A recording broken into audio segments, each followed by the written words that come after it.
બે દિવસ અગાઉ રાજકોટની અંદર ગેમઝોનના અગ્નિકાંડે સમગ્ર દેશને અને માનવ હૃદયને હચમચાવી નાખે તેવી ઘટનાની અંદર નાના ભૂલકાઓ સહિત અનેક નિર્દોષ લોકોને જીવ ગુમાવવાનો વારો આવ્યો છે। ત્યારે સવાલ થાય છે કે આ ઘટનાઓ નિર્દોષ લોકોની મોત શા માટે? કારણ કે ક્યાંક ને ક્યાંક બેજવાબદાર નપટ અને ભ્રષ્ટ અધિકારીઓની સાંઠગાંઠને લીધે નિર્દોષ લોકોને મોતને ઘાટ ઉતરવાનો સિલસિલો ગુજરાતમાં યથાવત છે। સુરતનો તક્ષશિલા કાંડ હોય, મોરબીનો ઝૂલતો કાંડ હોય, બરોડાનો હરણી કાંડ હોય કે રાજકોટની શિવાનંદજા હોસ્પિટલ, અનેક ઘટનાઓની અંદર તંત્રની બેદરકારીને કારણે વિદ્યાર્થીઓને, નાના ભૂલકાઓને, આવા નિર્દોષ લોકોને મોતને ઘાટ ઉતરવું પડી છે। ત્યારે આજે વિદ્યાર્થી પ્રતિનિધિ તરીકે રાજકોટની અંદર આવેલી તમામ શૈક્ષણિક સંસ્થાઓ, જેમાં સ્કૂલ હોય, પ્રી સ્કૂલ હોય, કોચિંગ ક્લાસો હોય, તેની અંદર અમે રિયાલિટી ચેક કરતા ખ્યાલ આવ્યો કે મોટાભાગની સ્કૂલોની અંદર બિનકાયદેસર પ્લાસ્ટિકના ડોમ છે અને આ પ્લાસ્ટિકના ડોમની અંદર વિદ્યાર્થીઓને અભ્યાસ કરવા આવી રહ્યો છે। ક્યાંક ને ક્યાંક મોતના માછડા સમાન આ ડોમની અંદર વિદ્યાર્થીઓના જો કોઈ આકસ્મિક કોઈ ઘટના બને તો તાત્કાલિક આમાં આગનું મોટું સ્વરૂપ પકડે છે અને વિદ્યાર્થીઓની સુરક્ષા અને જીવ ઉપર ઘણા બધા સવાલો પેદા થાય છે।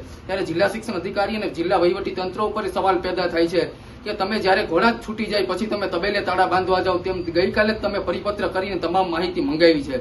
5 વર્ષ અગાઉ ફાયર એનઓસી નામે રાજ્ય સરકારે ડિંડક કર્યા હતા, પણ ખરેખર વાસ્તવની અંદર તમામ સ્કૂલોની અંદર અને શૈક્ષણિક સંસ્થાઓની અંદર, પ્રી સ્કૂલોની અંદર માત્ર ફાયર એનઓસી અને ફાયર સેફટીની સુવિધા એ માત્ર કાગળ ઉપર જ હોય છે, ઇન્સ્ટોલ કરેલું નથી હોતું, કાં તો પાણીના ટાંકાઓ નથી હોતા।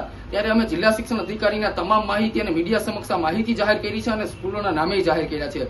જો 2 દિવસની અંદર આ તમામ બિનકાયદેસર ડોમ નહીં હટાવવામાં આવે તો અમે આ જનતા રેડ કરી અને પ્લાસ્ટિકના ડોમ તોડી નાખશું અને વિદ્યાર્થીની સુરક્ષા એ અમારા માટે પ્રાથમિકતા છે। ત્યારે જિલ્લા શિક્ષણ અધિકારી અને વહીવટી તંત્ર વિદ્યાર્થીઓ અને નાના ભૂલકાઓની સુરક્ષાને લઈ તમામ શૈક્ષણિક સંસ્થાઓની અંદર ફાયર એનઓસી રિન્યુ નથી હોય તો એ કરાવે, પ્લાસ્ટિકના ડોમ અને ગેરકાયદેસર દબાણ આવી તમામ બાબતોની અંદર ગંભીરતા રાખીને તાત્કાલિક દૂર કરે, અન્યથા કોંગ્રેસ જનતા રેડ કરી અને વિદ્યાર્થીઓને સાથે રાખી અને હલ્લાબોલ કરીશું।